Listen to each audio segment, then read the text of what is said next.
اگر افغان طالبان یا پاکستانی حکومت لڑائی کو بڑھاوا دینے کا فیصلہ کرتے ہیں تو یہ امن معاہدہ کرنے والوں کو بہت بڑا مجرم یا ذمہ دار قرار دیا جائے گا۔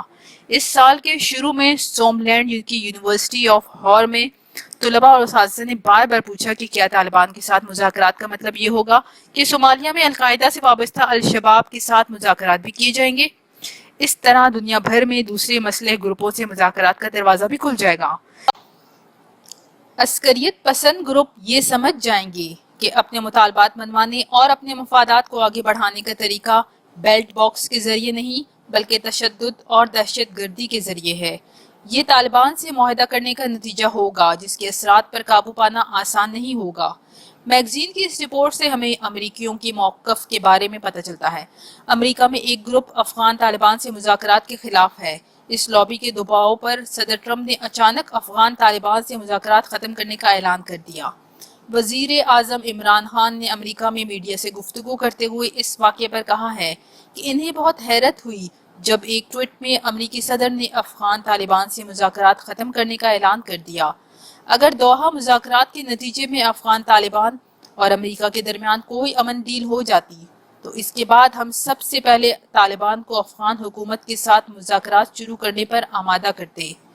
ان افغان طالبان کو بڑی مشکل سے مذاکرات کے لیے آمادہ کیا گیا تھا۔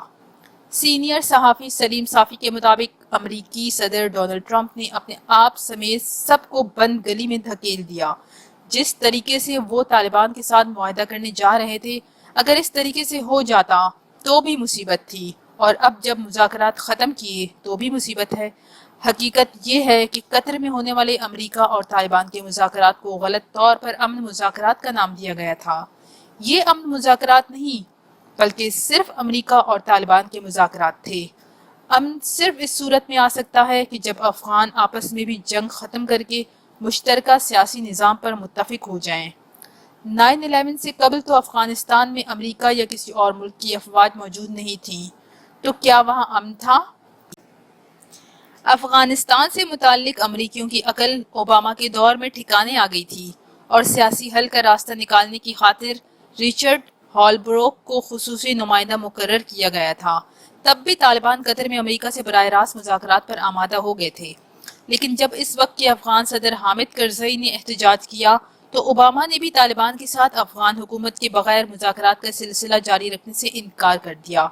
اب ڈونلڈ ٹرمپ انتظامیہ نے پہلی غلطی یہ کی ہے کہ وہ افغان صدر اشرف غنی کے احتجاج کے باوجود طالبان سے مذاکرات پر آمادہ ہوئے۔ ان کا اور ان کے خصوصی نمائندے زلمے خلیل زاد کا خیال تھا کہ جب ان کے اور طالبان کے مذاکرات ایک خاص مرحلے تک پہنچ جائیں گے تو طالبان افغان حکومت سے متعلق بھی لچک پیدا کر لیں گے اور دوسرے مرحلے پر اسے بھی شامل کر لیا جائے گا۔ لیکن جب امریکہ نے افغان حکومت کے بغیر مذاکرات شروع کیے تو اس سے افغان حکومت کا مورال آسمان سے زمین پر آ گرا، جبکہ طالبان کا مورال زمین سے آسمان پر چلا گیا۔ جو مذاکرات کامیابی کی طرف بڑھتے گئے تو افغان حکومت سے متعلق طالبان کا رویہ مزید بے لچک ہوتا گیا۔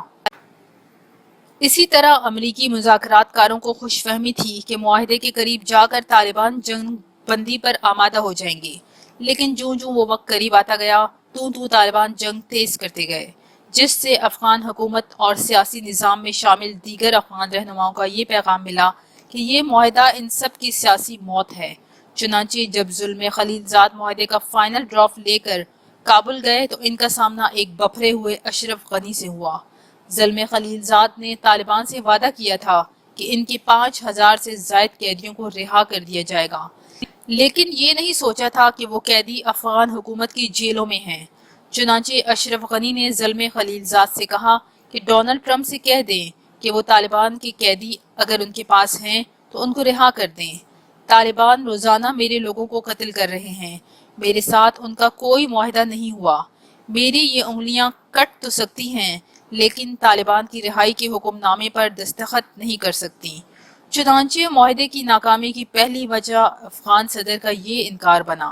سخت گیر طالبان حکومت نے جسے پڑوسی ملک پاکستان، متحدہ عرب امارات اور سعودی عرب سمیت صرف 3 ممالک نے تسلیم کیا تھا، غیر قانونی افیون اور پوست کی کاشت میں اپنی سخت گیر پالیسی کی بدولت نمایاں کمی کی تھی۔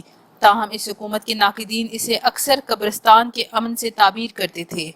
امریکی فوج کے جائزوں کے مطابق اس وقت افغانستان کے تقریباً آدھے حصے پر طالبان کا کنٹرول ہے۔